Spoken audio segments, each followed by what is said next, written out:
Vous en savez de bonnes hein, sur l'hôpital de Challans, centre hospitalier Loire-Vendée-Océan à Challans dans le 85.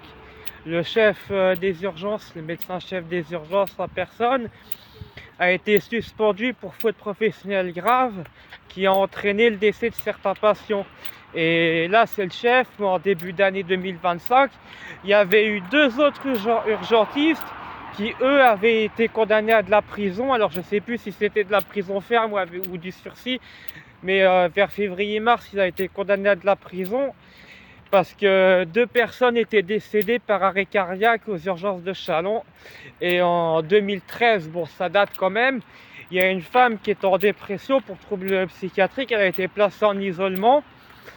Alors je ne sais pas si c'est avec la couverture du matelas ou elle s'était pendue et elle s'était suicidée c'était passé dans le journal, hein. Les sources sont vérifiables, elle s'était suicidée dans la chambre d'isolement des urgences de Challans. Et comme je vous l'ai filmé, cette chambre d'isolement des urgences n'est pas équipée de toilettes, hein. Donc autant dire que tu fais pipi, caca, tu urines sur le sol et tu te fais engueuler alors que c'est pas de ta faute. Et là, il y a deux personnes décédées par arrêt cardiaque parce qu'elles ont pas... elles pouvaient être réanimées, mais elles n'ont pas été à temps. Et là, le chef, bon, pas par la justice, hein, par l'hôpital, mais c'est que ça cache quand même des choses. Le chef, le médecin-chef des urgences de Challans est suspendu maintenant. On en apprend de belles.